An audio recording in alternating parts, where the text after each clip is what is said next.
Are you ready? Can Crush Us. It don't really get no better than this the podcast that you're looking for if you're really heavy into wrestling. Hosted by the Mark. Energy that's so amazing. Gotta keep it entertaining. Rep the Can Crusher Nation. Yeah, you know what's going down in the ring. Lights out when you hit a ding ding. Knock 'em out like boom bada bing. Hold it down, you can crown me the king. Gotta shout out to the Miz and Duke the Dumpster. We choke slamming everybody, power driving, hit 'em with a face buster. Yeah, this the show you need and it ain't no need for waiting. Mark, hold it down for the Can Crusher Nation. All about wrestling and keep it entertaining. Can Crushers Wrestling Podcast. Time to break 'em, let's go. Yeah. Can Crushers. Yeah. Can Crushers. Let's go.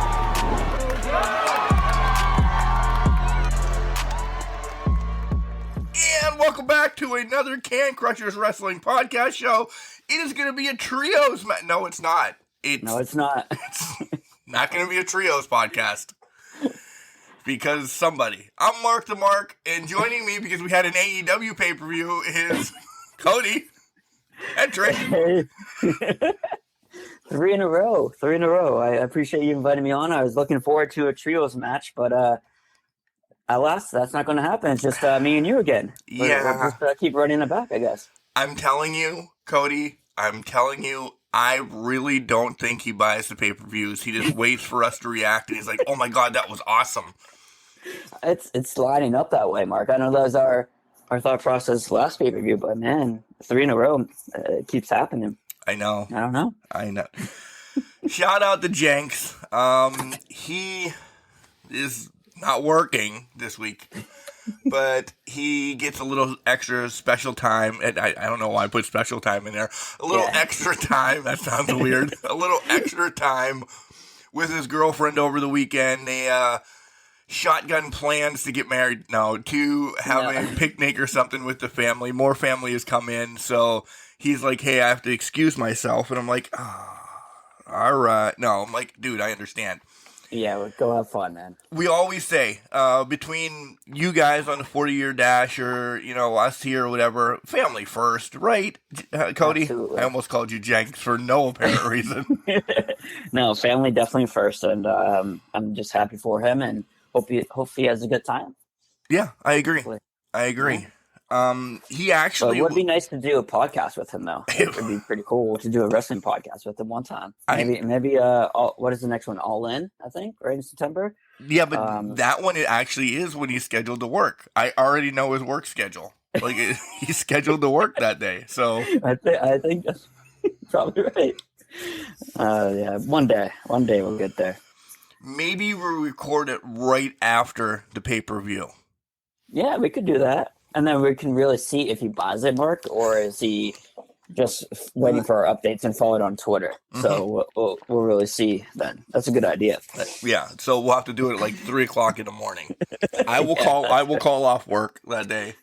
And yeah, maybe the dogs will definitely be sleeping. All 3 of our dogs are. Yeah. I don't know. Yeah.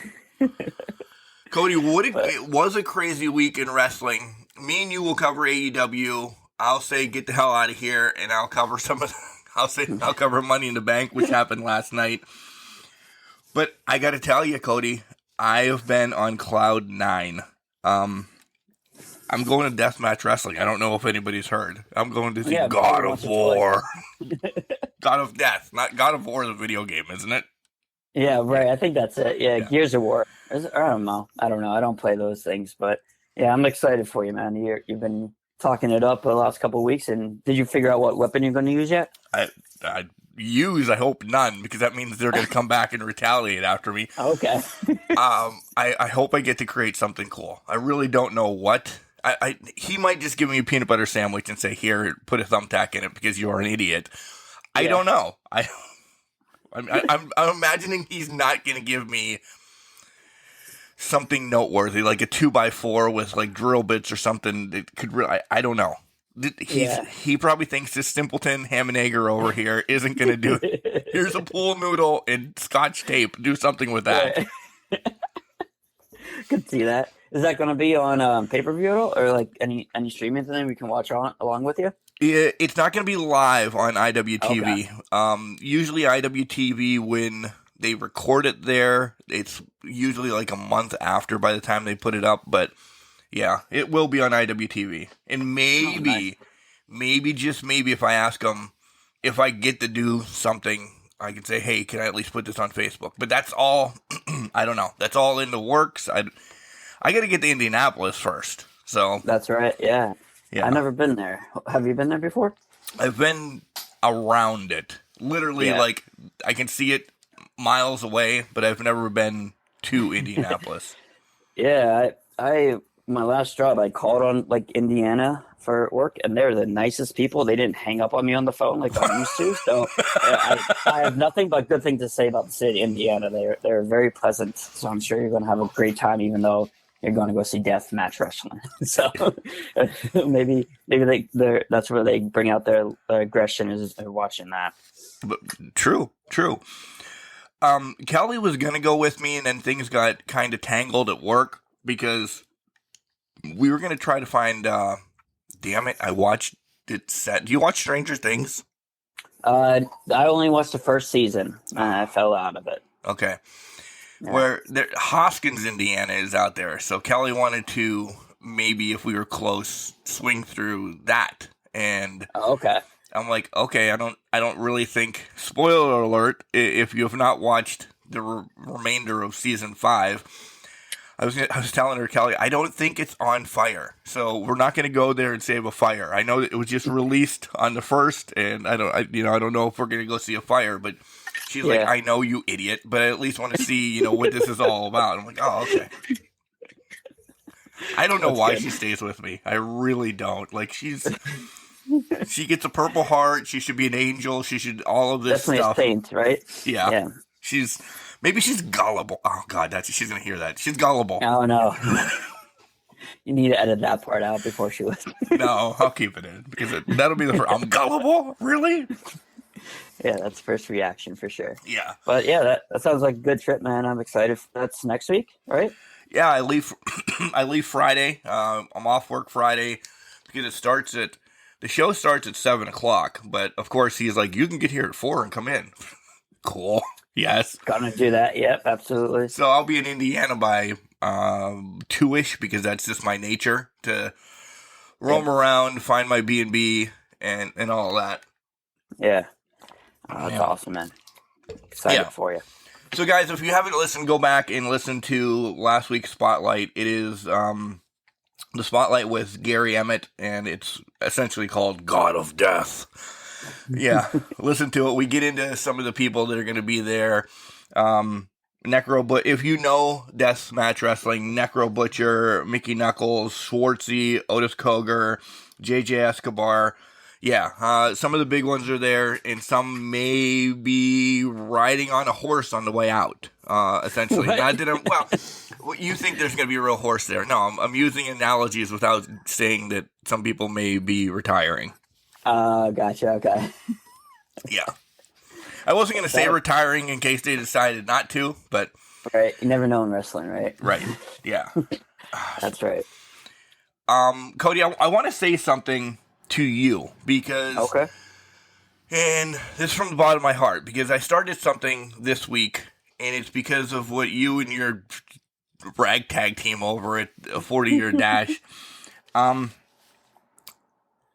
Sometimes you forget that you're awesome, and I just want to remind you of that.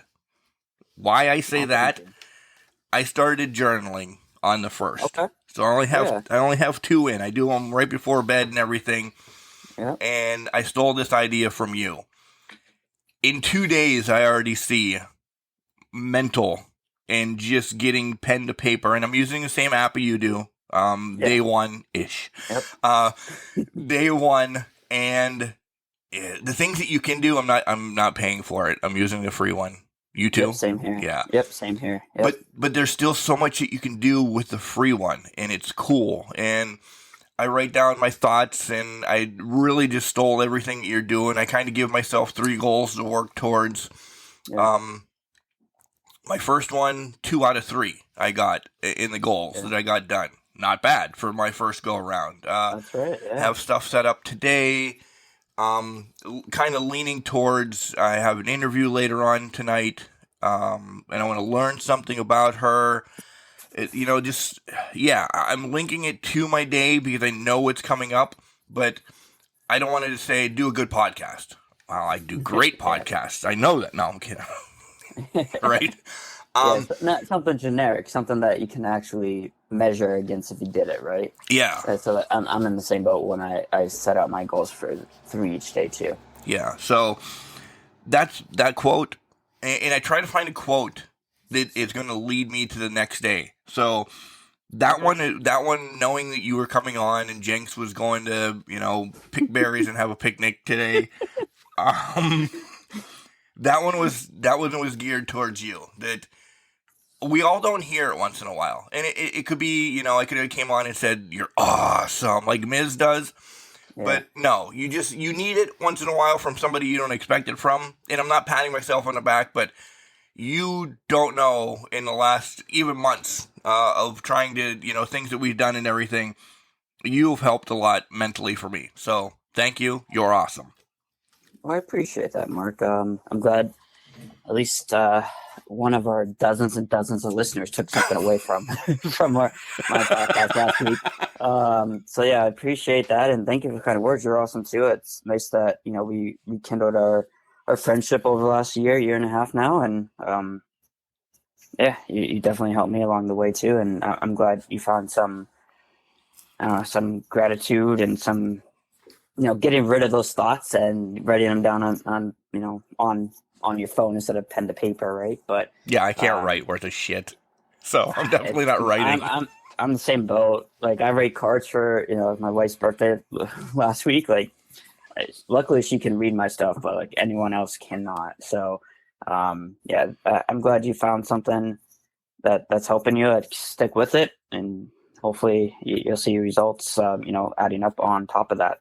From the last 2 days. Yeah, for sure. So, yeah, guys, if you want to know anything about that, reach out to us. I'm going to do the generic stuff right now.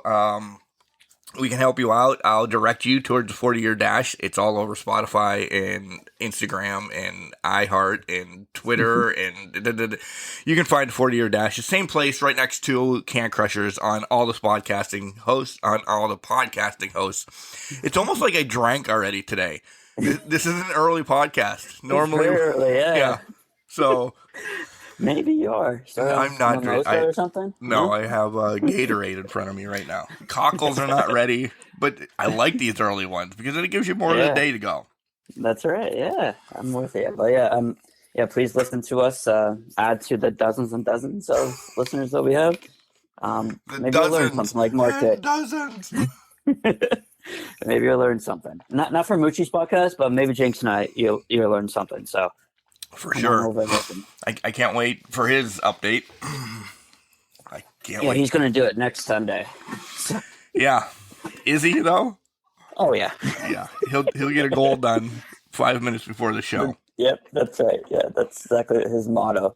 Like the one I just did was a year in the making, and his is 5 minutes accomplishment. But hey, to each their own, right? Right. He's getting goals done.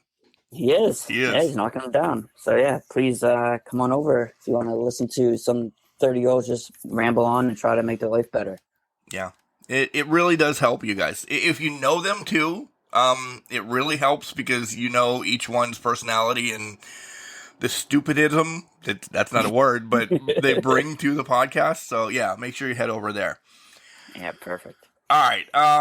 So last Sunday was Forbidden Door. This week was packed with wrestling. And before we get there, how was your overall week, and what do you have going on as we move forward to Happy 4th of July weekend tomorrow? Everybody, right? Yeah, tomorrow. In Canada Day that we missed on Friday. Yeah, right. It was a good weekend. I took an extra long weekend, got Thursday and Friday off, and Monday too. So it's nice to hang out with the family. Celebrated my 35th birthday on Thursday. So now more than halfway close to that 40-year goal that we're doing. So on the other side, but not too much planned. Unfortunately, got exposed to somebody that had COVID, and he's doing okay. So we're just kind of taking it easy the next couple of days just in case. But hopefully he gets out of it pretty good. And what about you, Mark? We're just hanging around. Like I said, I got a couple interviews scheduled for tonight, which is Sunday, and then the Garbage Men we only get one day off a year as the holidays roll around. We only get Christmas as a holiday. Okay. So we'll work tomorrow, but when we're done with the route, we get to come home. We don't have to go to the dump. We don't have to do anything like the extras or anything. So it'll be a short day. It'll 9 o'clock in the morning. We'll be done. So that still essentially gives me the whole day. Yeah. Yeah, absolutely. And I'm glad to hear that. I think we're grilling, or we're going to mom-in-law's to grill, or I wasn't listening when she told me. So yeah, you got to. Yes. You got to grill on 4th of July. We have some burgers and some Smith hot dogs in the fridge. You don't like Smith hot dogs? Do you know why I don't like Smith hot dogs? Yeah. Okay. Fair enough. You millions and millions of Smith hot dogs during time at Sewell City for sure. I gotcha. Yeah. That's right. I could not do a Smith hot dog in my life. I don't like hot dogs in general, but the Smith hot dogs, they will never be a sponsor. Just the copious amounts are disgusting. So yeah, fair enough. Fair enough. I just had to do that like 2 or 3 times a year, so they're still good to me. Okay. Yeah. Plus, they're your hometown dog, so. That's right. Yep, that's right. All right. Now, there was a ton of wrestling this week as we get out of hot dogs and throwing our wives under the bus. And ton of wrestling this week. Cody and I will cover AEW, and then, like I said, the lead up to Money in the Bank was nothing, so I'll just cover Money in the Bank after I let Cody go. So let's start with Forbidden Door. First of all, your streaming worked. You got the right platform. You're 2 for 2 since you got rid of Bleacher Report. Yep, Sling TV is great. I share an account with my college roommate. I just Venmo him the money, and I get to watch. So it's working out it's a win. Perfectly. Yep, it's a win for sure. But yeah, it's no issues. You guys have not heard me complain once during the pay-per-view, so it's great. No. And by the way, I'm glad you and Jinx were able to watch with me. And I think your podcast said you guys weren't going to be able to, so I'm glad you guys were able to, and we could chat there on the way. So yeah, I appreciate that. It was really nice. I racked off the softball game in the afternoon, and then about 6:15, it started raining, and I'm like, oh damn, I can do this. How long are they going to wait for this rain delay?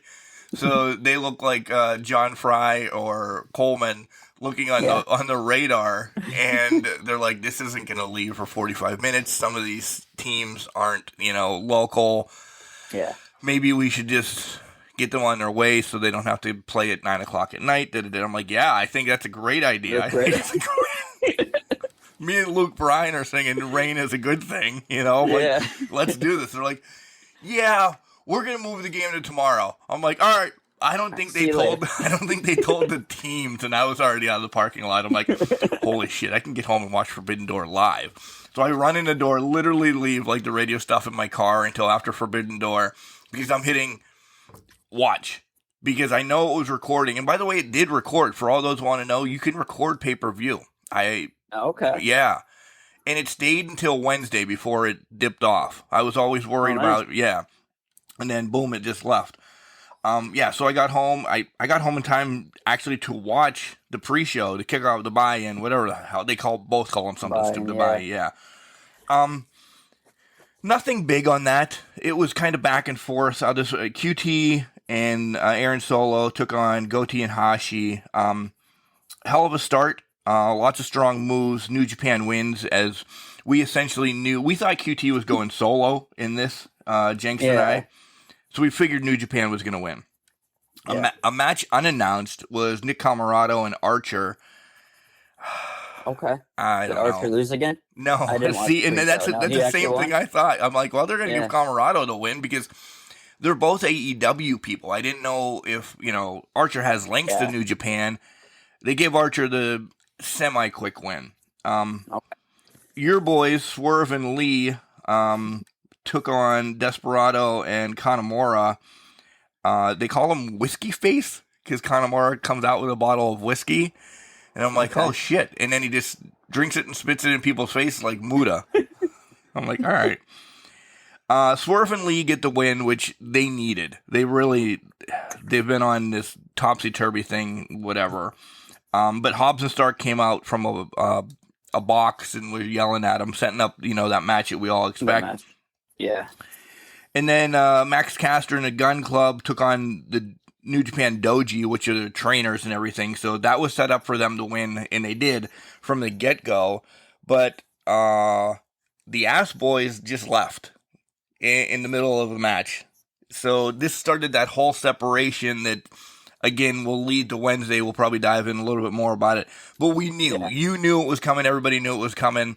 And this was probably the right place to put it right as people were tuning in. Because there's times that it starts at 7 or 8 or whenever for the buy-in. You don't have to be lickety-split there. But if you put a match that's going to mean something, most people are on by 10 till, I would imagine. 10 till the main event starts, So you saw that separation. Then we get to the main show. And then now Cody's in and Mark is 2 beers in already because he's excited that he doesn't have to do a late baseball game and he's good to go. Yeah. First and foremost, we started off that this is going to be the pay-per-view of the year, right? We're going to ruin everything for you. This has to be the pay-per-view of the year. But Cody, you made a great point. We say that every AEW pay-per-view. Every pay-per-view, right. And it lives up to it, every single one. I don't know if it's the hype, but, I mean, from the get-go, right, from the Jericho Appreciation match, like, it just started right away. Like, and it set the pace for the whole show, I think. How about you? It did, and I love that it was just match after match. And I know we say this about WWE. AEW at least does a little promo or something. There was none of that. This was just wrestling. Screw promos, screw this, screw that. We're just, as soon as people are crossing, next match is coming out, people are just leaving. That's what I like. It was 4 hours of action-packed, in-your-face, non-stop TNA wrestling. Impact Wrestling, not Impact. I learned from last time. I brought like my snacks into the living room, so I didn't have there's no time to get up and go get something and refill your snack plate. I brought everything in, so I didn't miss anything during the whole thing. But WWE has those 3-4 minute video package, which is nice if you're like myself and I just jump in to watch pay-per-view time to time. You can get caught up, but you don't need that for AEW. You just know there's going to be a good show. Forbidden Door sold out in minutes right before any card was even established because they knew that there was going to be good wrestling, essentially, right? So it just started off hot, and I just love Kingston. He just gets in there and he just wants to start fighting right away. He just doesn't care. Wherever there's a fight, he's going to show up, it seems like. And I didn't know this match between Jericho, Sammy, Suzuki against Kingston, Umani, and Yuta. I didn't know that this had the stipulation of whoever wins gets the man advantage at Blood and Guts. That probably would have changed my pick of who was going to win this last week. Yeah. By the way, Jenks and I essentially tied because of stupidness of this, that, and the other. I mean, we got a lot right, but there was one or two that I missed one, and then I went different the other way, and tied again. Yeah, and then we both hit 500 on Money in the Bank predictions, so we tied across the board. So, do we know something or do we know nothing? Yeah. Right. I would have picked the Jericho Society knowing that it gives a man advantage. But that was kind of like the chops that they were going. I thought for a second they were hitting with kendo sticks. These were probably the hardest chops I've heard in a long time. They echoed the United Center. Unbelievable match. It was. It just, like we said, it was just the crowd was hot from the beginning. They were just really into it, ready to go, and they kind of kept that all the way until the 4-way match, second to last match, I think. But we'll get there when we get there. What happened? But I mean, the biggest thing for me was that Spanish Fly and then the springboard cutter to the frog splash too. I don't remember that spot, but it was unbelievable, that match. There's just great storytelling in and out, and let it kind of set the stage for Blood and Guts later as well. So it did. So they kind of used that at the end of the show, put that up again. But great match all around. I loved it. I'm so glad Sammy is back with Jericho because he needs to be there. I know he was doing his solo thing with Ty for a while, and Ty's still lingering.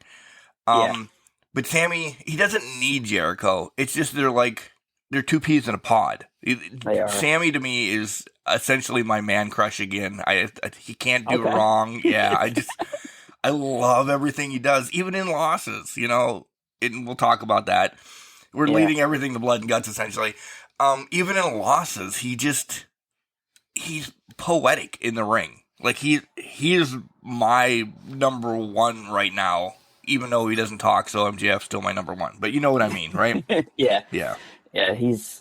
It just makes sense he was kind of floundering by himself a little bit. He just didn't have a direction.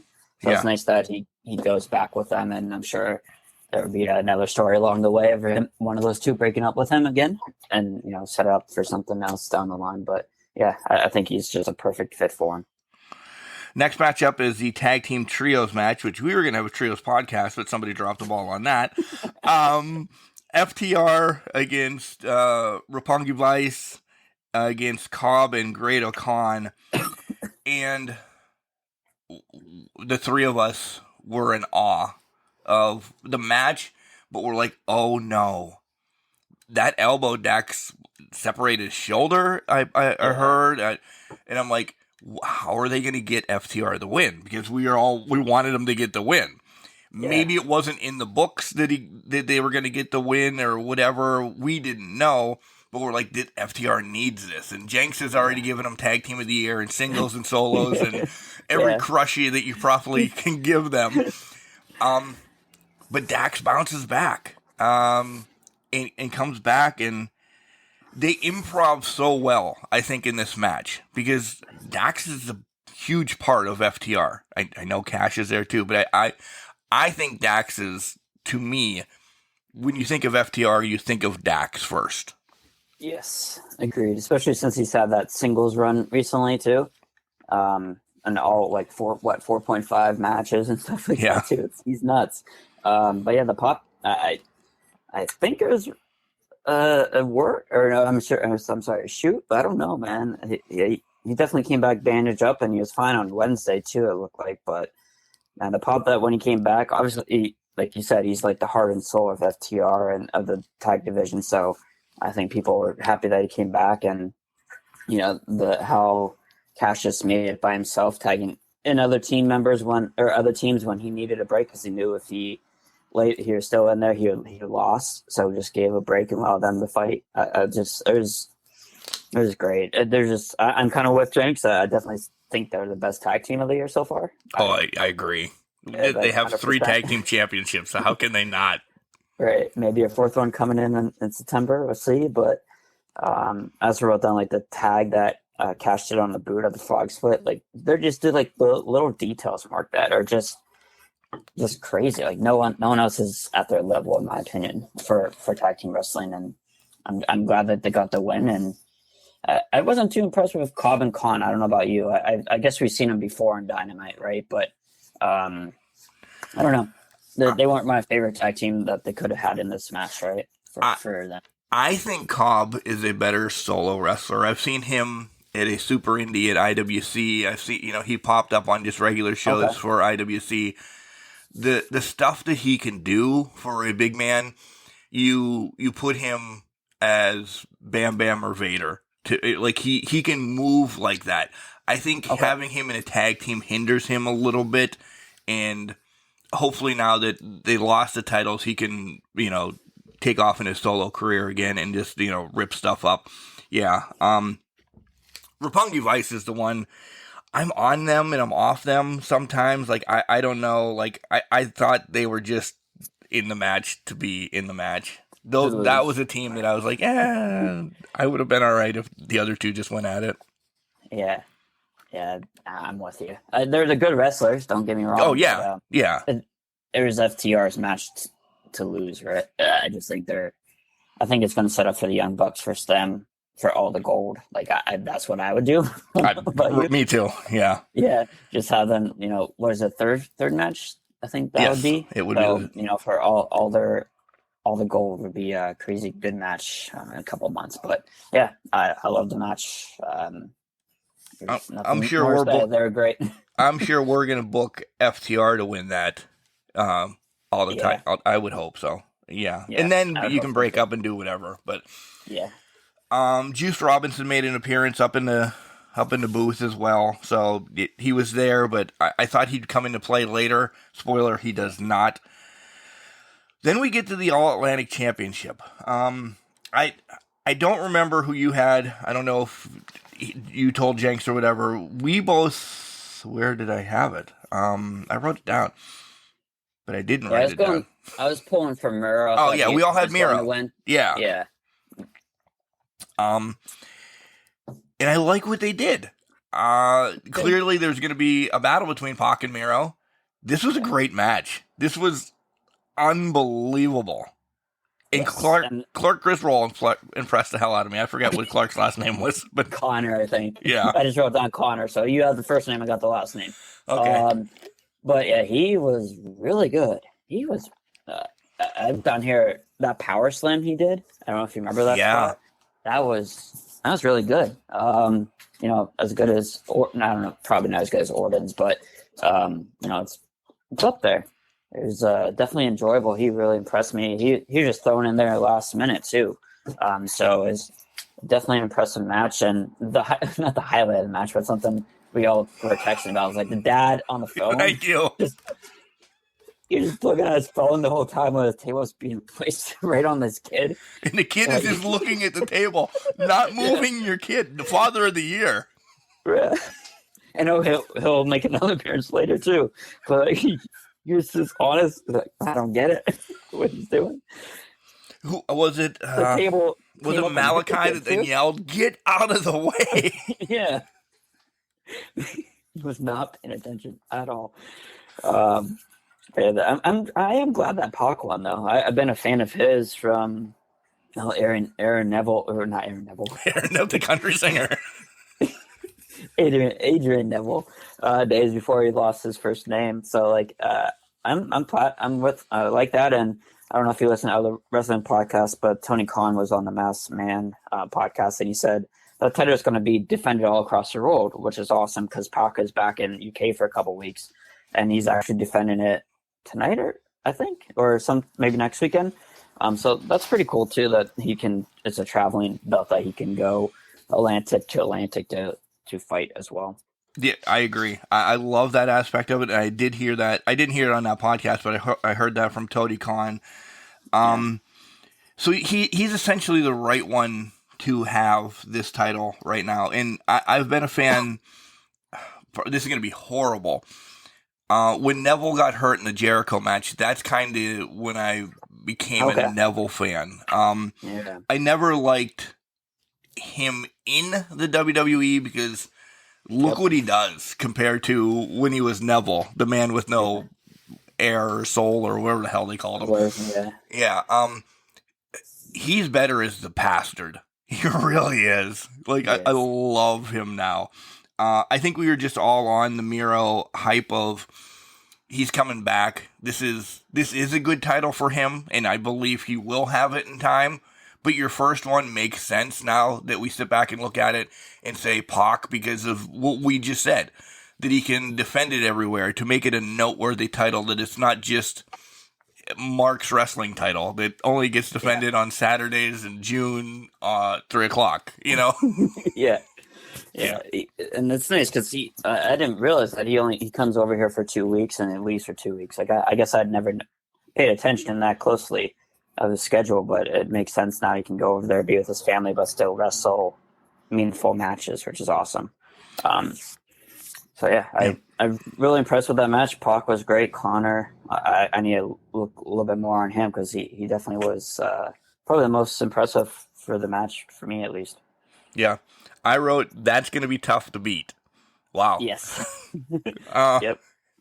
More to come. Take a shot. Yes. Yep. Tagagi, Sting, and Darby against the Bucks and Phantasmo.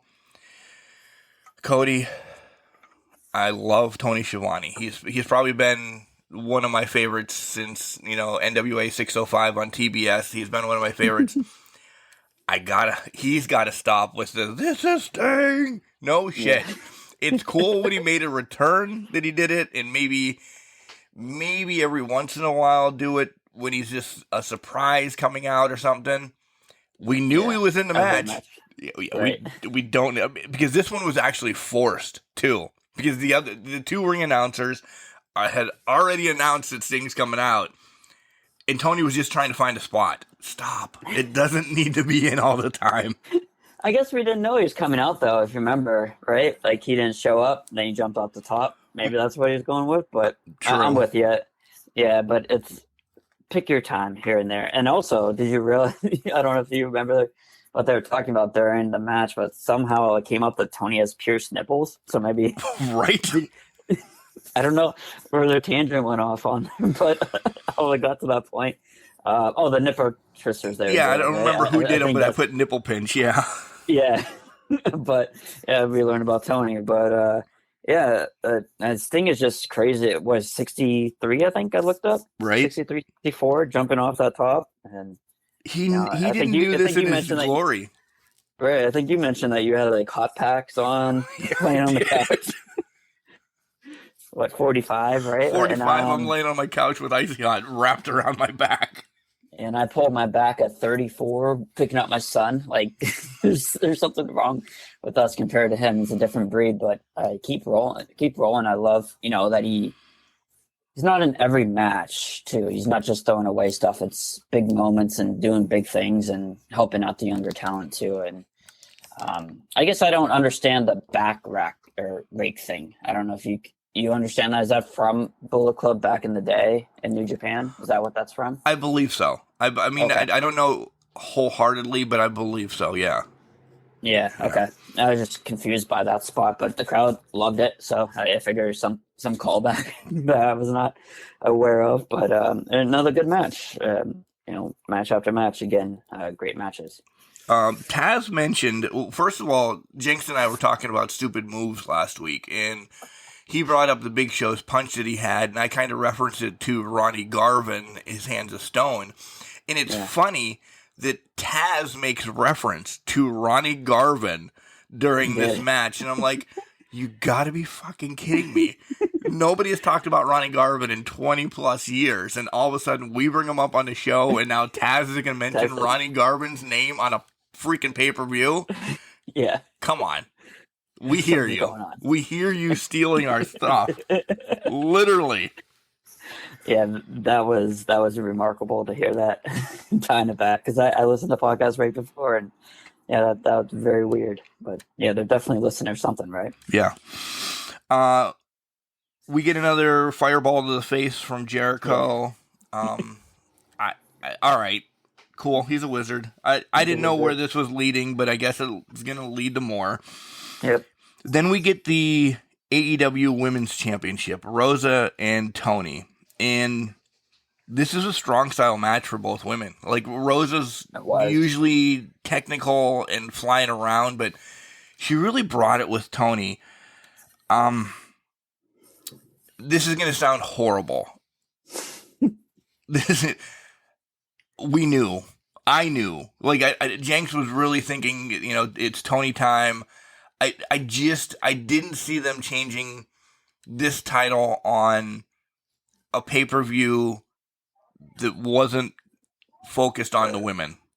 Okay. That sounds horrible, and I don't mean it horrible, but it clearly, this was an invasion. This was the New Japan. So just to have these guys, I felt, I love the match. I did. But I still felt like this is just a thrown-in match. You have to have, at some point in everything, a bathroom break, but still have action going on for people that don't know how to go to the bathroom at the right times or whatever. This was that match to me. Still, one of the, I'm giving it like 3.5, 4 stars. It was a great match. but there's got to be a so-called bad match or a lull on the event so people can go get snacks and you make more money, go get more merch or something. Right, this one was that for me, essentially.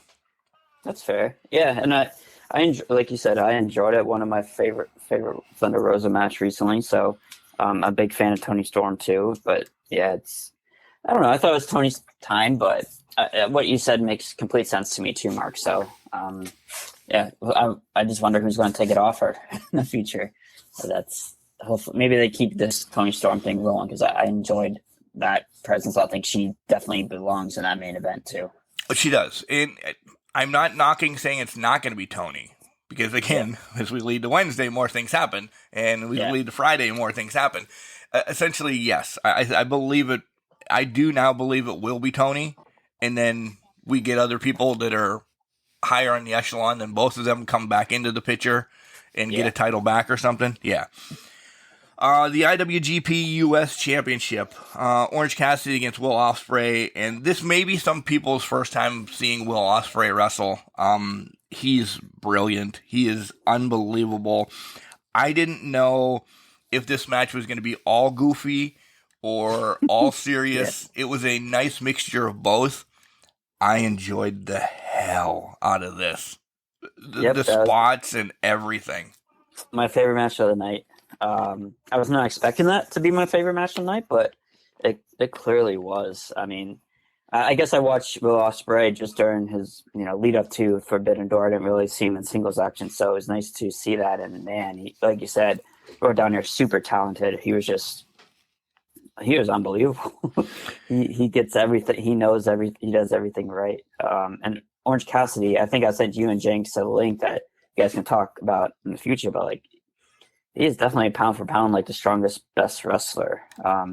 You definitely take him with a grain of salt sometimes, like with his goofiness, but when he kicks it on, he's definitely entertaining, believable. That he's going to win is a great match. Yeah, and all with his hands in his pockets. I can't walk with my hands in my pockets sometimes. We need to talk about that, Mark. If you can't do that, something's wrong. But he has that goofiness, but then he turns it on when he gets pissed off, and he's a very good wrestler. He definitely impressed me during this match, and there's some awesome spots too. The camera shot with the robot cam on the corner, that was crazy. Where they knocked it off of actually. Yeah. I've never seen that done, so that was great use of that. The finish was amazing. The ref did a great job with probably the closest 3 count I ever seen. That was really close. Yeah, an overall great match. I was really impressed. Was this the one? Was JR out by this time? Yeah, he came out for this match, which I didn't understand. Like, he's not a big Orange Cassidy fan. I think he even said this himself. So it didn't make sense for him to come out. I guess going back to that, man, like before he came out, the commentary team was probably the brilliant best combination of commentators they've had so far. That was perfect. And then, man, I don't know. I know like a couple podcasts ago I mentioned like JR is just not doing it for me. I don't know about you, but he said it was the closest 3.5 count he's ever seen. And if he's getting a 3.5 count, didn't he win the match? He won, yeah. But just he's missing it. I know he's dealing with it, not injury, but something's going on, right? I guess some type of injury. That's why he's not doing the whole show right now, with sometimes his leg or whatnot. But hopefully he gets better. But man, I like that the 3 prior. Yeah. I really enjoyed Taz on, and the gentleman from New Japan was great too. So Kevin Kelly, yeah, Kevin Kelly, that's his name. Yeah, he definitely brought it. He is nice to bring those stories together from New Japan over to us. So. Yeah, I don't know. It kind of took away a little bit from me going forward with JR on commentary, but trying to block him out or just point out to you guys the mess ups he has. But it's definitely not few and far between now. It's pretty often, unfortunately. It is. Next matchup was Zack Sabre Jr. against Mystery.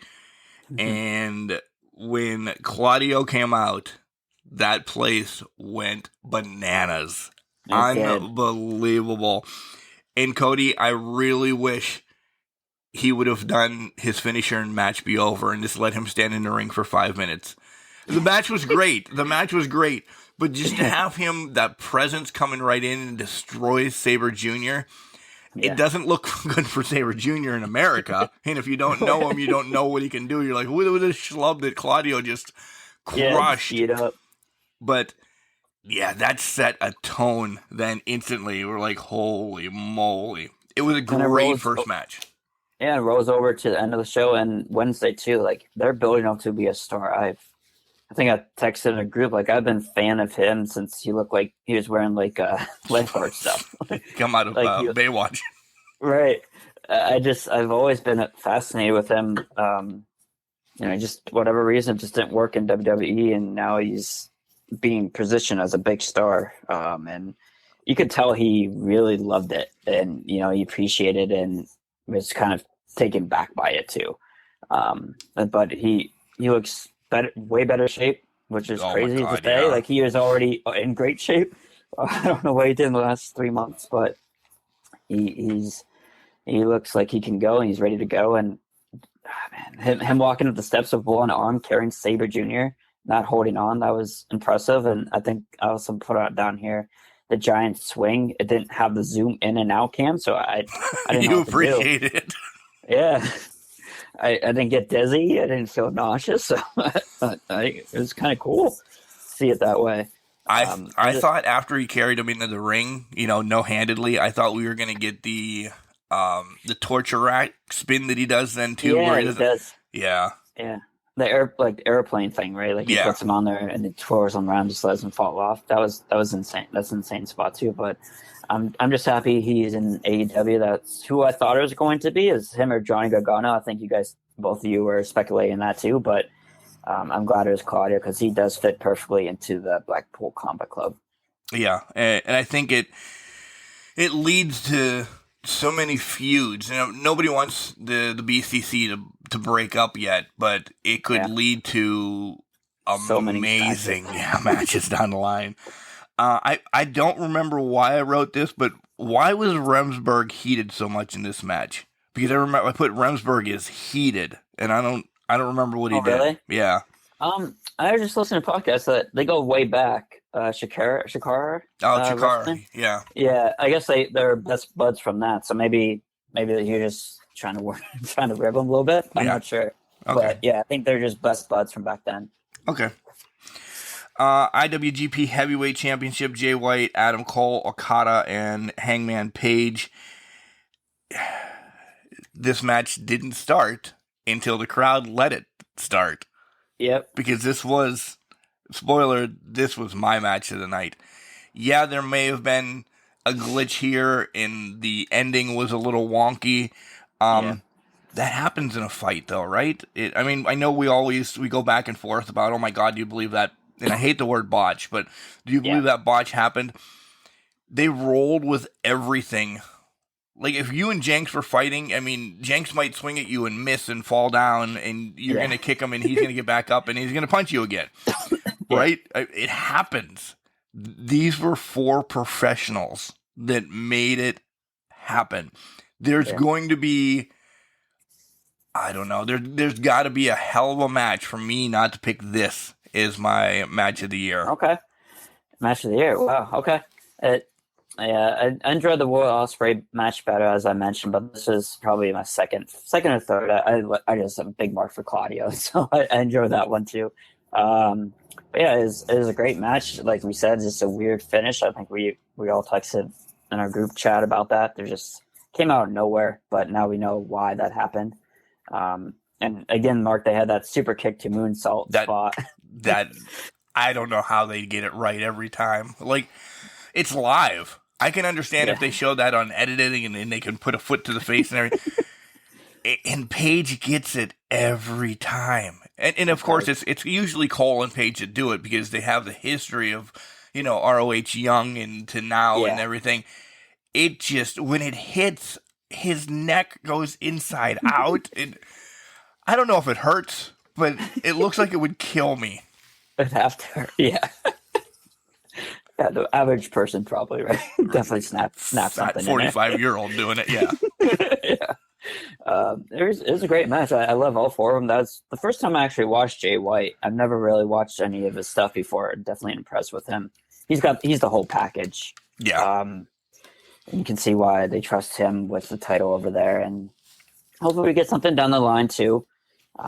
Just upset, didn't get the Rainmaker. I think we were supposed to, but unfortunately didn't. Adam with a concussion, Cole essentially with a concussion. Yeah.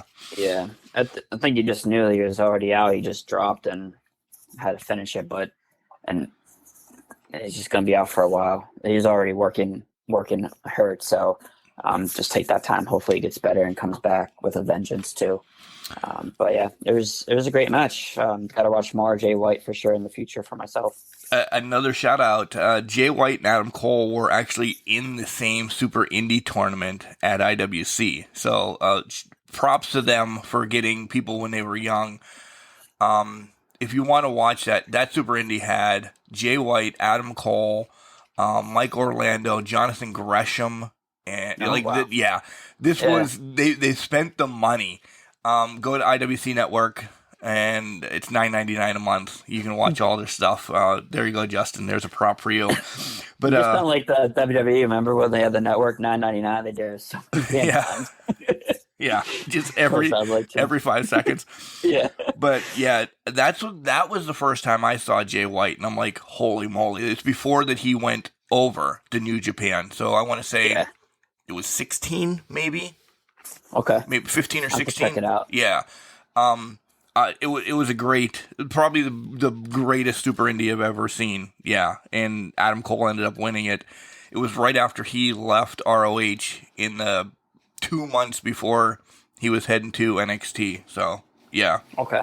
So we had Britt and Adam Cole as champions in IWC. That's awesome. Yeah, I have to check that out. Yeah, I definitely. A dream match, thinking about like Jay White versus like Seth Rollins, if they did that crossover, I think that would be I think yes. He reminds me of him a little bit.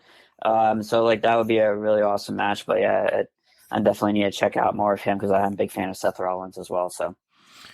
And the main event of the night was the AEW Interim Championship, Mox against Tanahashi. And we all wrote this fantasy booking for later that Tanahashi was going to win, and man, I'm glad he didn't. And nothing against Tanahashi, but shit, this was, if there's, like I said, the IWGP Championship was my favorite match, and then the Orange Cassidy in this one came in at like 2 and 2A or 2 and 2.1, and like this whole second half of this event was 5-star, 12-star, whatever Meltzer wants to rate them, matches. Like this was, and this is why I can't imagine anything's going to beat this for the year. Yeah. But we will be wrong next month. Top to bottom is a fantastic card. I guess what I noticed too, Mark, is what the crowd was obviously behind Moxley when he came out, right? But it changed halfway through the match. Yeah. They wanted, Moxley to lose, but I am glad he won. I think he's the right choice, and he had, the title during the COVID era, so he didn't really get the crowd reaction during majority of it. Getting that back, and it's going to lead to great matches. And if he's still holding that when Punk comes back, that's a great unification match in my book. Yeah. So yeah, and I just wrote a couple of notes. Like I love Regal came out through the crowd with him this time instead of just entrance ramp. I thought that was pretty awesome. I think he was like overtaken by that with all the people around him compared to what Moxley's used to. But man, it was great. And I wrote down here for a question for you: was he the only person to kick out of Moxley's finish and get out of the Bulldog? Like I don't remember anyone. I think doing so. Both. I think so. Yeah. I don't think anyone's ever done that, but. I know they kicked out the Paradigm Shift once or twice, but I don't think both of them. So that was pretty awesome to give him that rub. But yeah, how did Mox bleed in this match? Did you see it? I read about it. Like he bled the hard way, so I think they busted heads. I think they did a couple headbutts, if I remember. Okay, and I think that's probably what got him open. I think that's what happened. But he did go to the side, like he was, on the side of he rolled out, and that could have been why he bladed. But I think what I read that he got it the hard way. Okay. And again, Father of the Year makes an appearance in this match because the kid's in harm's way this whole match. And at one point, the dad wasn't even around the kid. He was just gone. And the kid's just on top of the barricade. Not on top of but like just leaning up over it. And shit's happening 2 inches away from him. And the dad, hey, there's a beer over there. I'm going to go get it. And this kid was no older than 7, do you think, Cody? Yeah, at most 10, at most. Yeah. So he definitely, I don't know, he got a full experience of it. Yeah, good for him. Don't remember that, yeah. But definitely Dad of the Year for, he was constant running theme throughout the pay-per-view, unfortunately. It really was. For me, it's a 12 out of 6 in beers, essentially. So it's a 6 out of 6. Great card. Yep, and I think I mentioned to you guys, like, I didn't know much about these New Japan guys, so it was awesome to see them, and you just trust that AEW is going to put on a good show when they do it. You trust buying that pay-per-view, it's going to be great. Yeah. The golden black and gold days of NXT takeovers. You could not watch them, and you knew if you turned it on, you're going to get 6 quality bangers, some matches, and you knew that you're going to be entertained with the wrestling. That's what this kind of reminds me of.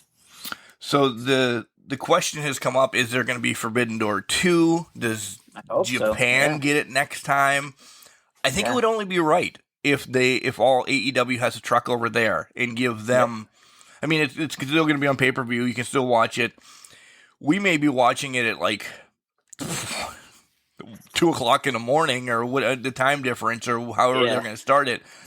But that's a definite, I'd call off work or, schedule a vacation knowing ahead of time to watch it live because, I think it's deserved because New Japan brought it. Like, they brought everybody over, and again, for me, this has got to be the event of the year unless All Out does something crazy as hell. Crazy, yep. I'm shocked that we didn't get an Omega at least appearance since he's linked to both or something, but it wasn't needed. I was just shocked that he at least didn't come on the Jumbotron and say, hey, yo, I'm still around. Yeah, some presence, but I think I even read he wasn't even at Forbidden Door. No. So, it was... I can't wait for him to come back. Hopefully he's taking his time, getting well, and all his injuries. But there's so many matchups, right, that it can happen. Imagine Claudio versus him for some reason. But there's so many other matches that down the line that we can get, and hopefully he comes back soon. But hopefully he's around for Forbidden Door too. I agree. It'd be nice for them to do it over in Japan. I think it'd make it even bigger for AEW going over there. I would imagine. Yeah, it's and we got pretty much all their top talent, I think, right? If I'm reading their sheets and stuff like that. There's a great show, and it's gonna be hard to beat. It is. All right, let's shift gears. Let's go to Dynamite, and Dynamite essentially was built around blood and guts. The last hour of Dynamite was blood and guts. Yep. So they tried to push some stuff in quickly. Orange Cassidy with the Best Friends against Ethan Page. A good match. I really enjoyed it. Could maybe something else got it that extra little push or maybe been dropped off? Yeah, but it was a great way to start. It really was. I enjoyed Dynamite just as much as I enjoyed Forbidden Door. Any thoughts on that? Yeah, it was a great way to start, and again, Orange Cassidy brought it. So he's quickly becoming somebody I need to watch paying a little bit more attention to. He was out for a while, right, with some type of injury. So it's glad that he can come back and have these 2 good matches. What did you think of your boy Dan Lambert coming out too? I hate Dan Lambert. I hate him because he does so well. I really do. And he throws the Best Friends out. He's right, though. Yeah. He's completely right that, the Best Friends don't have manager license. If we're going to go back into that is just a little tidbit of old school wrestling. So the It managers was. couldn't get in the ring, but you could have manager license. Yeah. Yeah. I love that little sprinkle. A lot of people are like, what the hell are you talking about, manager license? Because it literally is a dying thing anymore. But Yeah. I love the reference. Yep. Same here. And great match to start off. They always, I would say, 99 out of 100 times start with a great match. Maybe one Stinker promo every here. other month or so, yeah. Or a promo, yeah. Like, it's always, let's get into it. Let's go. And definitely brought it. I love Christian. It's not that I never didn't like Christian, but this miserable human being, rotten mutant of Christian is unbelievable. Jenks and I talked about last week, is he the white heat until MJF comes back? Yeah, I think he is. Because he's definitely the most booed person on TV. He's doing it better than Edge did as a heel, I think. He's definitely hit something with this, and I like that evil Luchasaurus is around now too. I love, yeah. That's awesome. New entrance, new attitude. I love that Christian power. still telling Jungle Boy's mom to call him. Yeah, yep. Every week, I think it's going to go. I know he's hurt, right? I think legit hurt. So they're just building up. Maybe he comes back not as Jungle Boy, but just as maybe something different. Just drop that gimmick and just become serious and want to go after both of them. I don't know. I think it's going to be a good storytelling for the rest of the summer here with those two. I think so too, and a little bit of a Rick Rude reference as well. Motor City Sweat Hogs. I popped for that. I don't know if a lot of people heard them. Yeah, but he's like the Motor City Sweat Hogs. Sit down and shut up or whatever. I'm like, yeah. But you're right. I think Lucha needed this. He's too big and I'm tattooed up, and I don't mean this mean, but like he's just got that bastard biker mean guy look that a friendly dinosaur. Okay, cool. I mean, Dino was a friendly dinosaur on the Flintstones, but this Luchasaurus now that's going to be just decimating people. I'm ready for this. I really am. I'm all for it. Yep. Yeah. And then eventually, he's going to wise up, I think, and turn on Kristen. Yep. I think that's coming, but let's get this mean dinosaur for a little bit here. Yeah. Wardlow and Scorpio Sky meet backstage, and they set up, which I'm excited for, a street fight for the TBS title, TNT title. Yeah, TNT is the men's one. TNT, yeah. Yeah. The downfall is, this sets up when it's a street fight. I want Wardlow to win it. I don't know if he wins it on his first time this Wednesday because of his street fight rules. Yeah. I'm not sure either. It'll be his second shot at it technically, because he got screwed over initially by MJF. But yeah, I don't know. He's definitely calmed down. He's not as hot, but I think it's by design. Yeah. With him right now, but hopefully, maybe he doesn't get it right here. Maybe he's still working. It's money's in the chase, right? So he needs to not get it just because he's so overpowering. He has to earn it, so to speak. But don't get me wrong. Next week out from Indiana, I'll be screaming that if he gets it, he got it. But yeah, same here. Yeah. But yeah, I don't think it's it yet, unfortunately. Max Caster and the Guns versus Danhausen and FTR. Essentially, Team Danhausen and FTR get the win. Bowens comes out of his wheelchair. We knew this was coming. And Billy essentially disassociates himself with the kids, right? Did, yeah. He picked a climb over his own son. So good storytelling here. And I like they just had Bowens stand up. No talking about it, just came in there and I don't know. I know you're not. I think you're coming around to Max Caster, right? I am. And Bowens.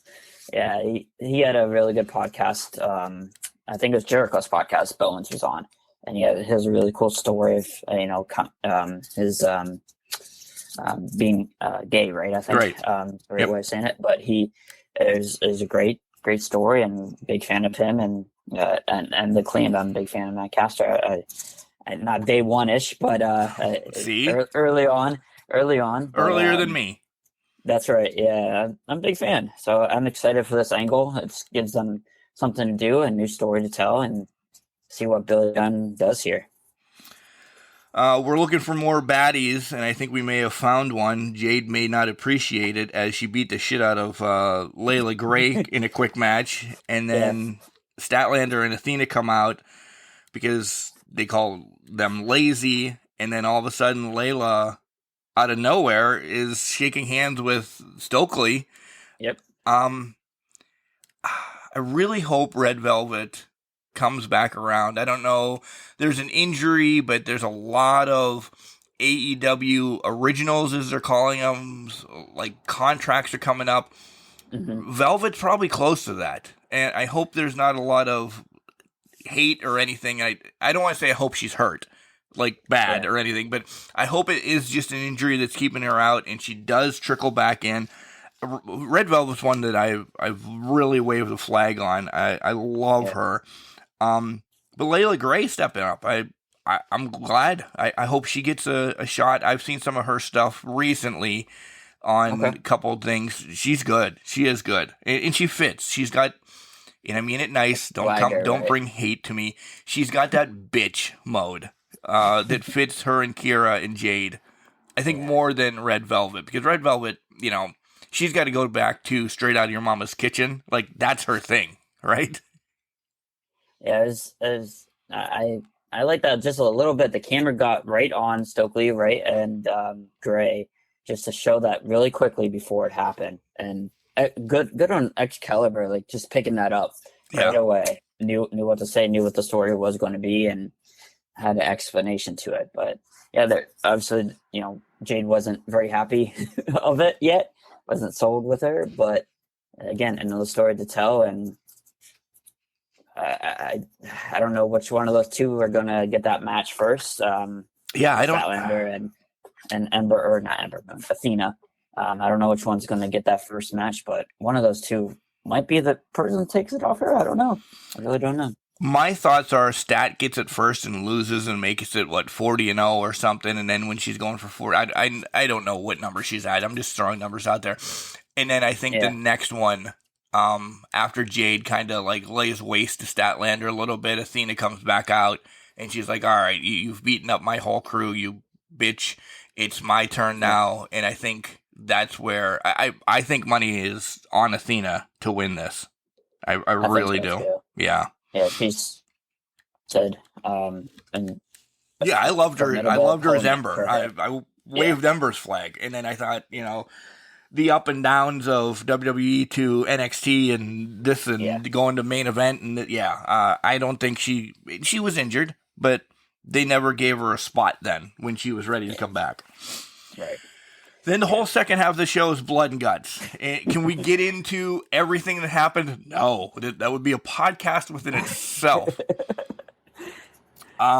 First off, again, throwing JR under the bus. Damn it. You called him Cesaro. Multiple times. Definitely at the very end as well. As they're all standing going, Cesaro stands tall. Oh, damn it, JR. And it's not that I don't like him. It's just, you guys can call out our mistakes too, because we do Bryan Danielson, Daniel Bryan all the time yet. Just not in front of national television, so it's a little bit different. But I'm sure it's really hard. I guess he was there during his run, one part of his run. A little bit, yeah. So, so going from, saying Cesaro to Claudio is a little bit different, but it is, it's written down on paper. We already talked about JR. So yeah, it was a great match. Set the tone. I enjoyed it. I just feel bad for Santana. Let's get into that. There's a couple things I want to bring up to you. One, I had a text from another friend. Ty doesn't fit in with the Jericho Society at all. I think Ty has lost everything. I still see Ty as, she was so lovable with Anna Jay, and that's just her persona. I don't think you can make her bad. She's trying to be, God, I'm going to get a lot of heat. She's trying to be slutty and mean and everything. I can't, that's like saying that Ricky the Dragon Steamboat was a bad guy ever. Ty just doesn't fit that. you can keep them separated. You could, Yeah. Adam Cole and Britt, they might They're cross separated. paths. They're Yeah. separated. Becky and Seth, they're both bad right now, but one of them is going to turn soon, I think. There's a lot that you can keep them separated. I think Ty and Sammy are part of that. She doesn't Yeah. fit the Doesn't sports fit in. entertainer style that is out there. Plus, Yeah, is she I hurt? tend to agree. Because she's not wrestling anymore either. Yeah, she hasn't wrestled in, man, a long, long time, right? Yeah. So there's something going on there. There's just, fortunately, June was a month of injuries for wrestling across the board. It really was. So hopefully good karma coming up here for July. Everybody gets better and comes back. But yeah, she doesn't fit in. I don't know. I agree. I agree. And I don't know. And I know we're throwing JR under the bus, but Taz says Ruby Riott was coming out as well. So if we're going to throw everybody under the bus, we might as well throw Taz in. Yeah. That's right. What did you think about their outfits and like Backstreet Boys? I loved it. I think red is not a great color to pull off, but I understand blood and guts. I like the white ones better, and I do like when they come out Backstreet Boys and NSYNC-ish. Yes, I do love that. Red just was not, if I'm going to be, the fashionista here, was not flattering on any of them. It wasn't. I'm so shocked Jake Hager went along with wearing that. I know. And the hat, like, what? How much did Jericho have to pay him to allow that to happen? He's definitely the Lance of yeah. There you go. But yeah, I don't know. I like that they cover top for big matches like that for this style, and they're really leaning into the sports entertainer aspect. Great gimmick, great storytelling for that too.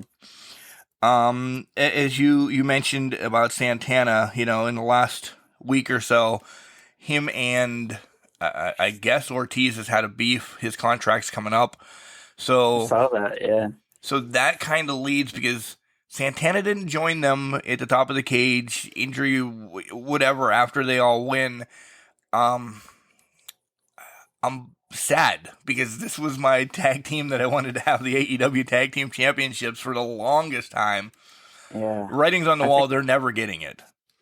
Yeah, I think a lot of people are with you that they missed the opportunity with those two. I think with putting in belts on them, but yeah, so something like they're not even together anymore. Like no traveling or anything. Yeah, I never noticed that. Like it's always Eddie and Ortiz out there, and Eddie's not really talking about Santana either. So yeah, unfortunately, maybe that was his last appearance because his contract's running up. I'm sure he wants to go do other things or maybe a singles run, what have you. But he got hurt like 30 seconds in, and I read the report like his MCL and ACL both torn. Yeah, not good. And they just let him lay there for the whole thing, the whole match. Yeah, I think there's video of him hobbling out on the ramp when they went on top of the cage. I think they finally got him out and let him go. But yeah, he was not factored in any of it. But it's the testament to those people that were in that match that I'm sure he had spots that he was responsible for and big moments, and just being able to adjust on the fly like that was pretty incredible too. Yeah, I agree. The Sammy flop off of the top of the cage was, you knew it was coming, and you knew probably it was going to be Sammy. Yeah. But just the way he did it, he looked like a wet fish, just being tossed. Yeah. It was straight back on that table of whatever's built up there for some reason. But it was incredible. He does all that stuff all the time, and I don't like heights, but me neither. Like that was probably the most nervous I was with people on top of a cage. Yeah. I don't know about you, but it was, I don't know. They lean into it a little bit, and I almost did it. Claudio running. I almost did it. Claudio running and doing the big swing up there. Man, that just made me nervous the whole time. But you knew it was going to end up there. Yeah. Eventually, they don't have it covered for no reason. But yeah, it was. a great match. I liked how it ended too. I don't know about you. I loved how it ended because they're trying to. We're going to get Claudio and Kingston at some point because they've pushed that into our heads. They hate each other. They hate each other. They hate each other. The downfall is it was only Claudio and Eddie on the top of the cage. Claudio maybe should have walked to like the other side of the cage and waved to a fan or something and let somebody else come up and help up Kingston. He was the first one up there to help him up. And he's like, no, you can't help me up. Well, nobody was coming up, and Kingston said something about his back, or if you read his lips, back was up there. My back, yeah. He still helped him up. So as much as JR is pushing, oh, these two hate each other, and he's helping him up. Yeah. Words, right? There's got to be time where you said it during the match, but now at the end, they're going to put their differences aside and celebrate tonight. Cool. Say that, not that he hates him. Why is he helping him up? Yeah. Nitpicking, but Yep. No, I'm with you. I think he got hurt too a little bit. Like you said, I'm sure. Reach your lips a little bit. His back messed up somehow, but I like that the Claudio got the win just as he was going to finally tap out Chris Jericho. Right. So it was good storytelling again, and speaking after the match, like Moxley's not a big fan of heights either. No, did you see him in Remsburg? He did not like that at all. And Claudio was trying to help him. He's like, no. He did not want to be up there. But good props to him for facing his fear, getting up to the top. But I don't know. I love this match, and it's great. And like you said, there's going to be feuds coming out of this too, which is awesome. Did you enjoy this Blood and Guts more so than last year's? I think so. I did. Yeah. Yeah, I would assume so. I guess I just like the Blackpool Combat Club and all the wrestlers in that, so I guess I'm maybe partial towards them. Yeah. No, I agree. I think it was definitely done better, and I mean, essentially, Sammy fell on the same thing that Jericho did last year, but it looked bad. They covered up. They learned from last year that don't have all the what do they call those, marshmallows or styrofoam eggs or whatever. Yeah. Right at the top. Yeah, for sure. Yeah. Great let's switch over to Rampage now. Rampage was not my favorite this week. And no? Okay. I did like the concept of the 2-ring Royal Rampage. You didn't like that? No, I did. I enjoyed that a lot. Yeah, I thought that was a pretty cool concept that they came up with. The rest of the stuff is like, whatever. But I like this, the back and forth. My only beef about this is it was a minute in between each person coming out. And normally for a like Royal Rumble-esque, that makes sense because there's already a million people in, the ring doing things. Yeah. It should have been 30 seconds, especially if one's going to blue ring, one's going to the red ring. This way, people are still being fed in the whole time. A minute's a long time. If there's only 2 people in the ring and you're trying to beef off the whole action that the other people are getting, you're essentially not getting another person in this ring for 2 minutes. 2 minutes, yeah. So every 30 seconds, I think this adds more, and there more could have come out of this. Not that I'm upset that it came down to Darby and Brody King, and finally Brody King is going to get something out of all this. I was pumped when Brody King won, by the way. Same here. I was shocked. I enjoyed that. It was very awesome. Unfortunately, on the right ring, whatever color that was, you knew Darby Allin was going to be the last one when it came down to Butcher, Blade, and him. There's no way those two are going to make it, which was really surprising me that they were in that at the end, too. I don't know about you. They threw out some good names. So Butcher, I'm a huge fan of the Butcher. I really am. I almost want to see him get a TNT, maybe not the title, but be around it or something, because I think he's got a lot of storytelling, and he's a big burly man that he could maybe be, and I'm not comparing him, but I'm comparing him. He could be the Brody Lee now that we don't have. He's got that build. He's got that, mentality. shift them into that. And I'm not saying bring the Dark Order back, because the Dark Order is essentially decimating with the people who are being released. Yeah. So. Yeah. But no, I enjoyed it. I've never, I don't know about Mark. You definitely a more wrestler historian than I am, but I've never seen a Rumble like that and someone choking them and just dropping them. Right. That was cool. That was an awesome spot. Brody looked like a monster for doing that. I don't think he's going to win. I don't either. I think it's going to be an awesome match, and it's nice. It's different. It's not Roman Reigns versus Brock again, right? It's something else. And I really enjoyed it. And it's hard being like an Andrade fan though. Like he's not even in the match, right? And I'm kind of really into Ricky Starks now too, and he just got tossed like nothing. So like there's people that I'm itching for to get that next spot, and it's hard being their fans when they're not even in the match. Yep, agreed. I almost think Andrade is like, man, what I come over here for? Because he was so hyped, and then he was gone. He came back. He got married. He was gone.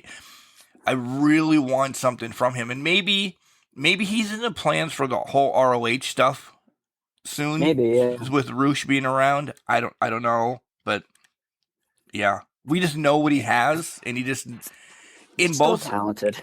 In both organizations, we feel he hasn't gotten his dues, right? Yeah, every time, like he was in the Battle Royal, right, to be able to face at Forbidden Door, but we didn't know that he was not able to work it. So, again, another opportunity that he could have had just slips away. I hope sometime soon he's factored into it, because he's definitely one of my favorites. Yeah.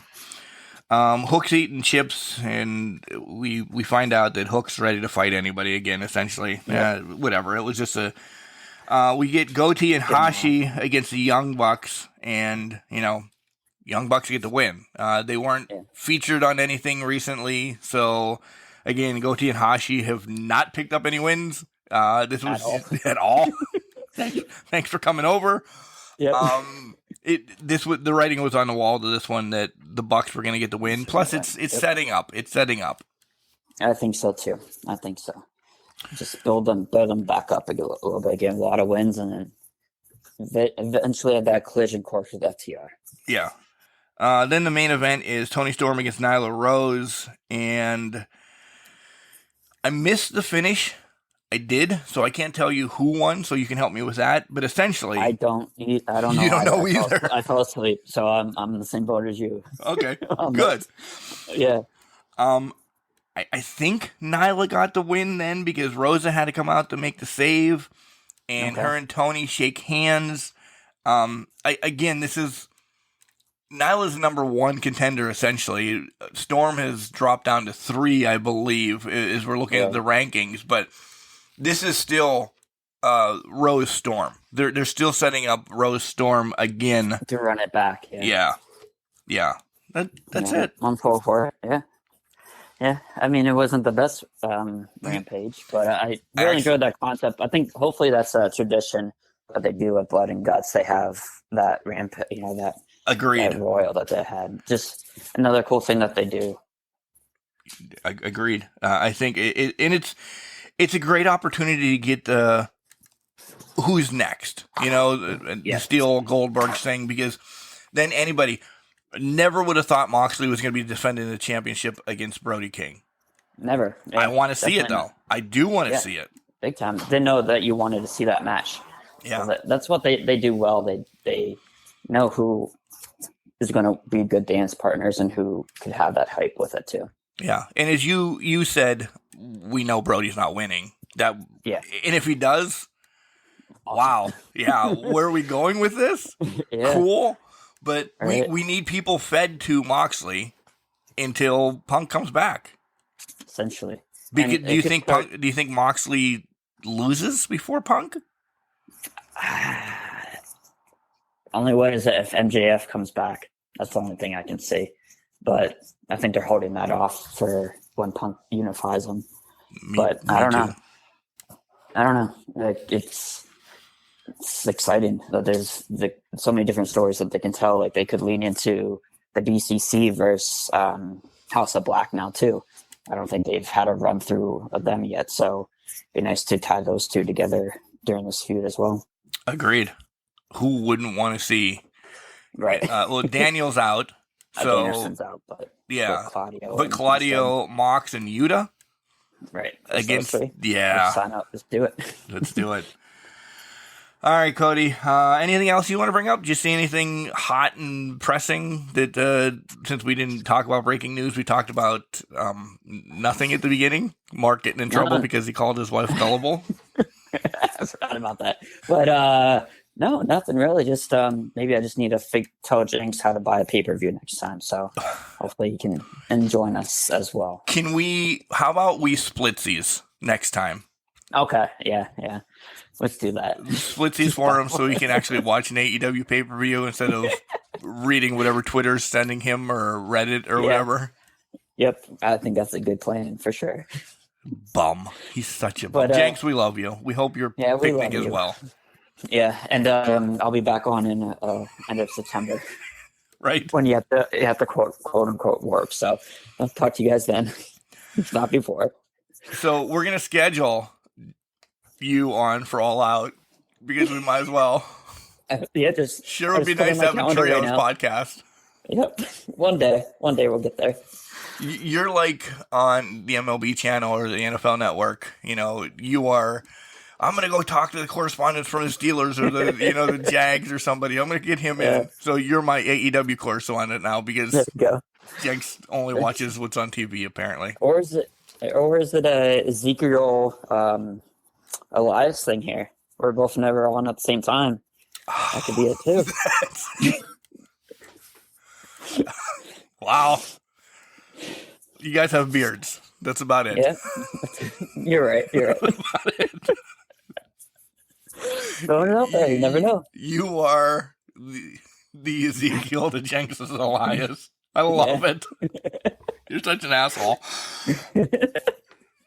There we go. All right, Cody. Again, thanks for coming on to do AEW. We'll see you soon. I'll talk to you probably later on this afternoon. I love you.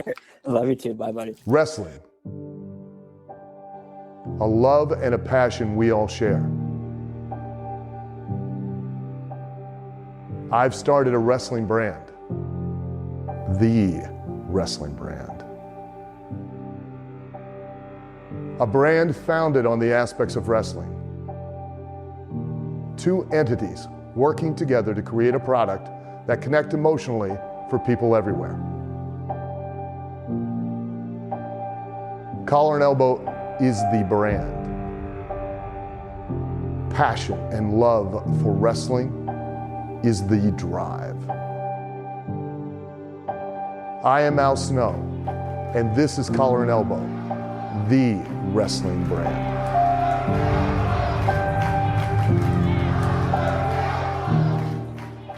This is the B to the C to the S to the T to the double E-L-E, Benjamin C. Steele, Mr. Steele if you're nasty. Ladies, remember, none of you can be first, but a whole bunch of you can be next. You're listening to the Can Crushers Wrestling Podcast, and if you're not, you are the worst part of society. If you are, share it with a friend, because as good as it is that you're listening, it's even better if more people listen. So do it.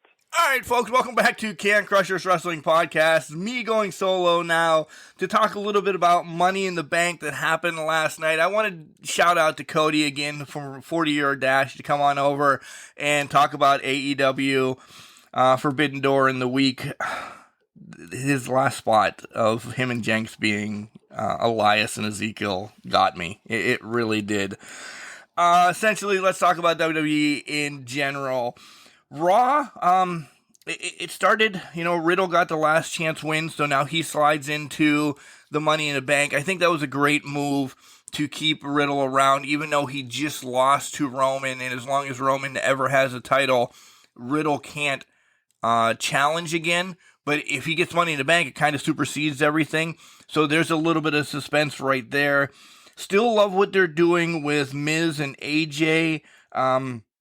We find out this week that Mrs. WrestleMania, and I should have wrote this down, but I forget, Mrs. WrestleMania partner has now signed with the WWE, essentially setting up a match for SummerSlam. So you're going to see Miz and Logan Paul, that's his name, Logan Paul, going at it at SummerSlam. Not yet given away, but if he's signed, something's going to happen.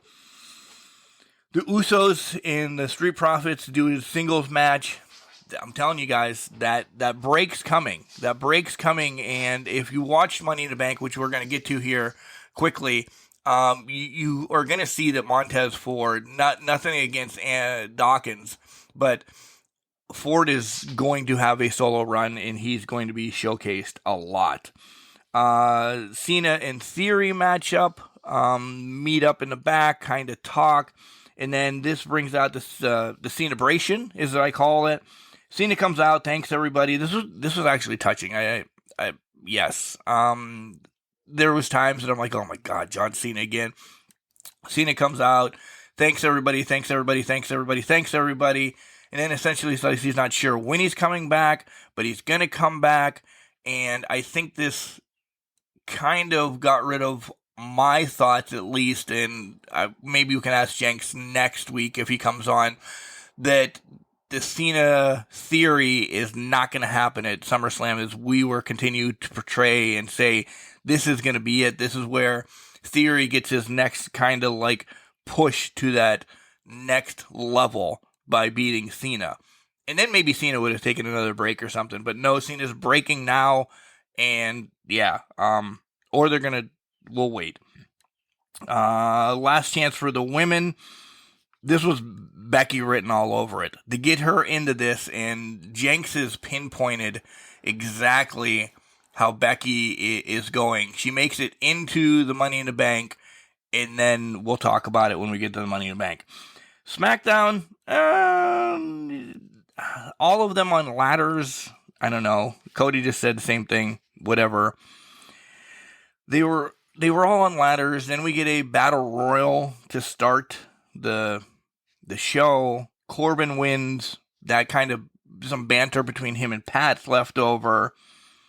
But then we get at the end of the night competitors to go back into the Money in the Bank afterwards, because there's one spot missing.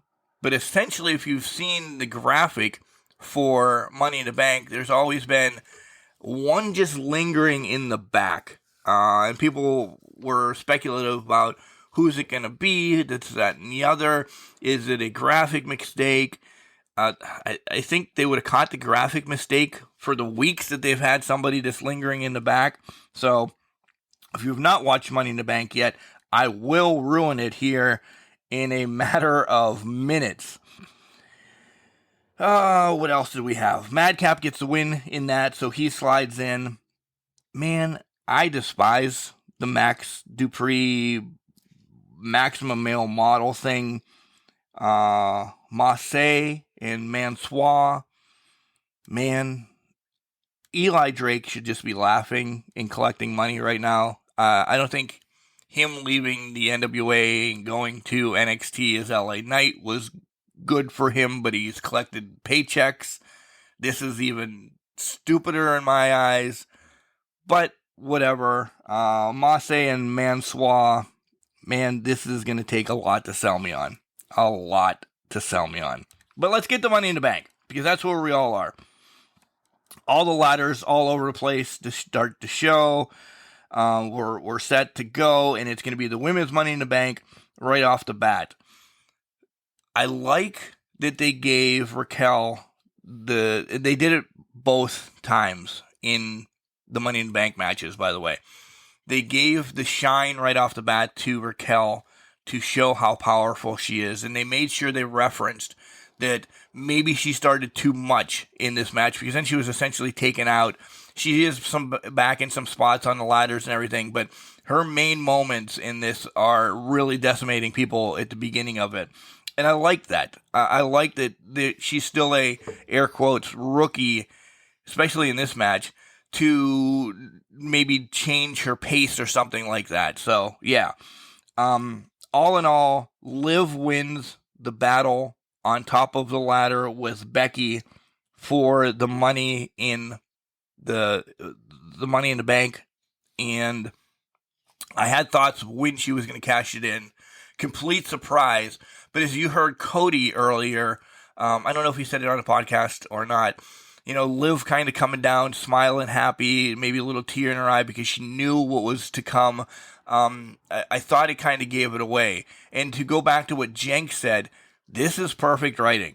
With Becky having her hands on it and grasping it, and then Liv just knocking her off, Becky is still falling into the abyss.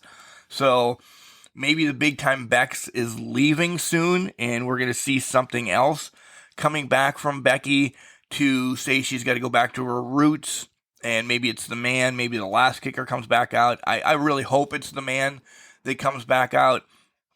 And I've not been a big time Bex fan of that. I love Becky Lynch, don't get me wrong, but the big time Bex thing is just a little bit over for me. But Liv wins, and I thought it was a good match. Listen, guys, we have said that there was 2 matches I essentially wanted to watch off of this last week, and the Money in the Bank men and women's were it. This turned out to be a good card for me. I enjoyed this card again. Trying not to look at it through negative glasses or anything like that, but I wasn't giving it rose-colored glasses either. I wanted to see what they were going to give us. But then it got predictable to me. But I'm still saying it was good. I'm going to middle of the board, 3 beers out of this, so I'll spoil that right off the bat. 3 beers for this pay-per-view. Bobby versus Theory. Again, I just said, with Cena not being rumored until WrestleMania, is this the right time to put the title back on Bob? And essentially, that's what happened. He wins a hard-fought match against Theory, and then I wish you guys could see the notes as this was taking place. I said, this is the time that you push Theory. He just lost this title, but he's so hot, he's so over right now.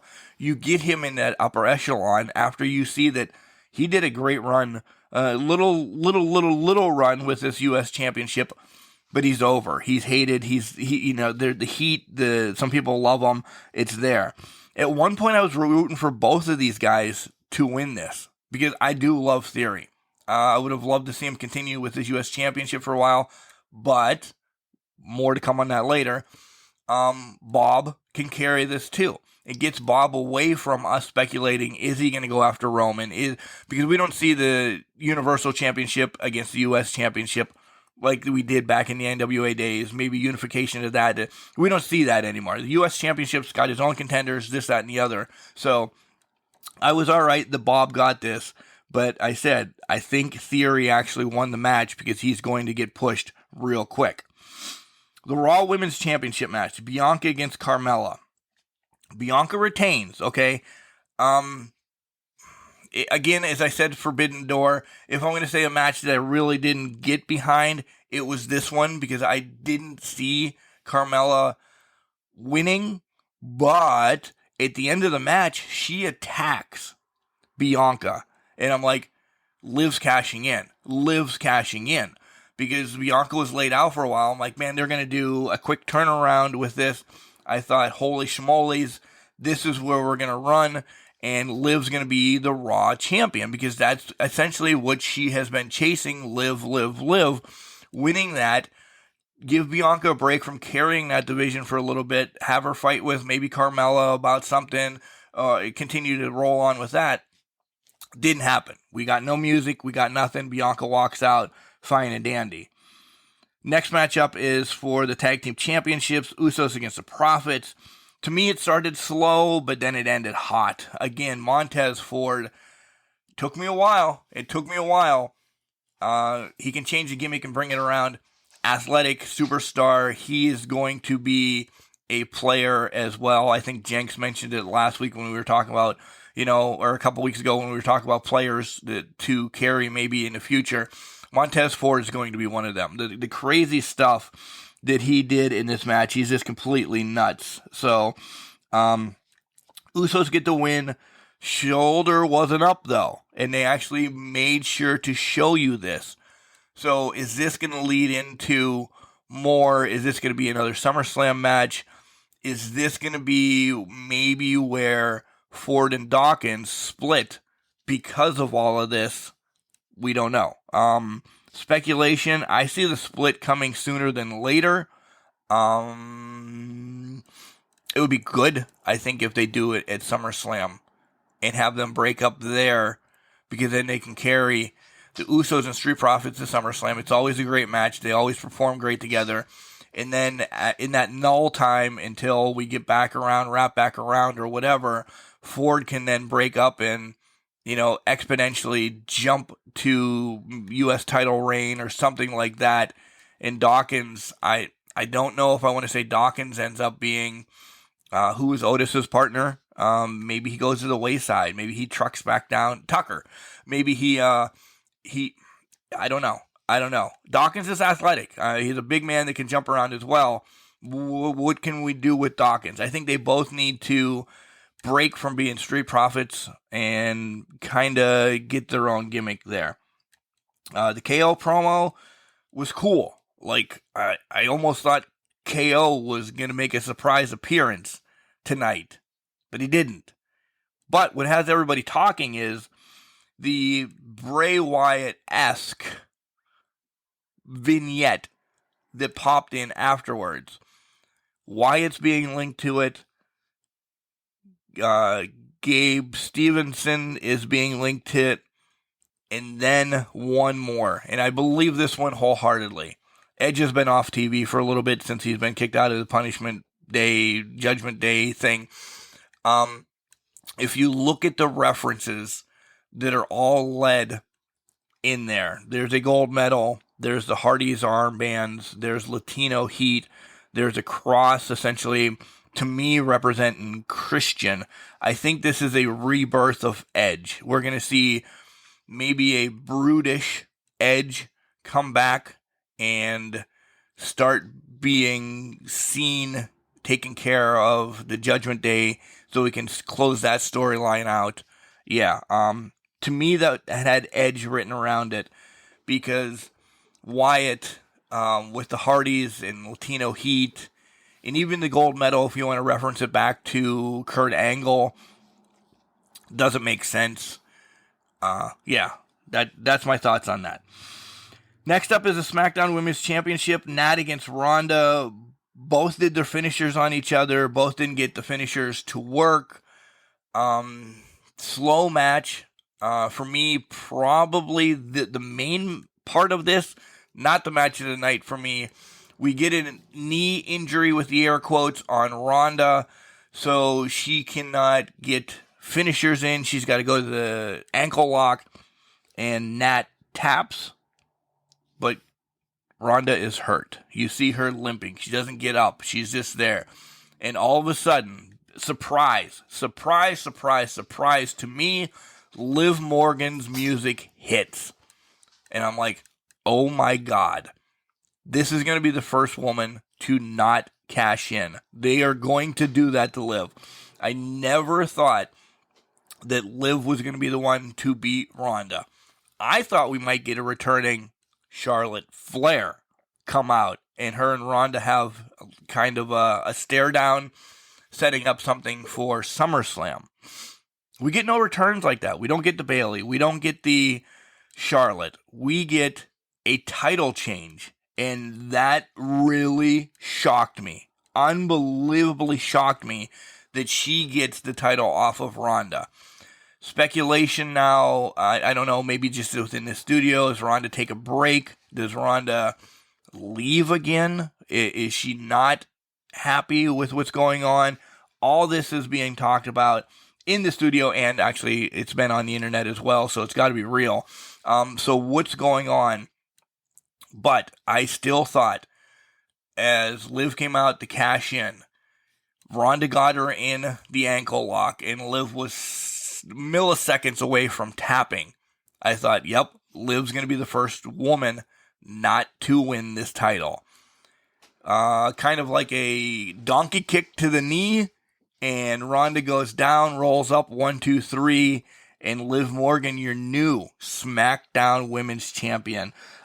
Good for Liv. I know everybody popped about this, and it was awesome. I enjoyed it. I really did. I'm happy for Liv. I think it gets her away from some of the others, like Becky and everything. Ronda has that knee injury, so Liv's going to be carrying SmackDown for a while. I think it's the right move. I really do think it's the right move. You can throw her in a quick feud with Nat. You can throw, everybody over there. It's kind of like I don't want to say the younger crew, but it is, and Liv, I think, fits SmackDown. I think Fox also had something to do with this, because Liv is the darling right now, the underdog darling of WWE that everybody wants to root for her and I think Fox wants that. We've talked about Fox all the time saying, these are the people we want, and essentially they have to be slid over. So, and that was it Sasha's spot? I'm saying not to win this or anything, but she's been missing out. There's been a -1 on SmackDown. So maybe that's Liv. Liv's going to carry it. How long does she have it? I hope it's not Friday night when she loses it, but I hope she has it for a little bit. Then we get the men's Money in the Bank. Everybody comes out, and then Adam Pearce comes out and says, hey, by the way, I am adding somebody to this card. And it's Austin Theory. If you didn't think right then and there that Theory was going to win this, yeah, you missed the spot. You really did miss the spot. I said it. I wish you could see these notes, time-coded notes. I said, he's going to get pushed. This is the time to push him. They pushed him. Austin Theory, your Money in the Bank winner. And I think it's the right thing to do. I do. Does it mean that he capitalizes on Roman or Brock? I don't know. Maybe he does have a lengthy hold of this. And we get Cody taking it from somebody. There's a change in the plans. We all had Seth and Heights 2.0. We did. Could it still happen in the form of Austin Theory? Jinx and I will probably discuss that over the next couple weeks as we get to SummerSlam. But I don't think you do that unless we don't know what's up with Cody. Cody did do an update, and Cody did say 9 months is what they're saying. I'm coming back earlier. Well, we all have him penciled in at Royal Rumble and winning this. Do we still want to see the Roman versus Cody? I think there's not just one family thing is essentially a huge moniker for the WWE right now. We saw that we don't need Roman on a show. This was a good show. Who would have Roman faced? Drew? I think we're getting Roman Drew over at Castle Grayskull, or whatever it's going to be called. But, yeah. I don't think Brock takes it from him either. Riding solo, you cough a lot. Yeah, so, good Money in the Bank. I really enjoyed the Money in the Bank. I love the twist of Liv heading over to SmackDown, being a champion there. And I am one on board. I read last night, right after they're sending too much Austin Theory. I don't think so. I think we need more Austin Theory. And I think we're going to get it. And I think we're going to get it later than sooner. And I know you usually don't say it that way. But I think it might be Theory that takes it off of Cody. I don't know. It could change. I didn't like Max Caster for a while. Now I love him. So, all right, guys, that'll wrap it up for this week. Again, let me tell you where you can find us. It is on Facebook, Instagram, and Twitter. All of it's at CanCrusher69. Send us an email. You guys are always welcome to send emails in. We'll answer them whenever. We will continue to do Ask Can Crushers every so often. We do like to spending a whole day on those, but it's cancrusher69@gmail.com. Make sure you like, subscribe, and follow on all our platforms that you can listen: Spotify, iTunes, Stitcher, Google Play, all the ones. And anytime that you can rate us, please do give us. We'd love 5 stars. We would really love 5 stars, but give us a rating. It bumps us up. It gives us some more notoriety. We've been around a while, so we are out there. But it's always nice if you just find us to give us a little shout out and say, hey, we like these guys. Other than that, I got a couple interviews set up for later on this afternoon. I'm excited. So, all right. I haven't said this in a long time by myself. Let's see if I can mess it up. Remember, guys, just because you're trash doesn't mean you can't do great things. It's called a garbage can, not a garbage cannot. I'm going to God of Death this weekend in Indianapolis. It is Asylum Wrestling Revolution Death Tournament 3. I will be on location recording with Jenks in Indianapolis next week, hopefully with the tool, the weapon, whatever I made at God of Death.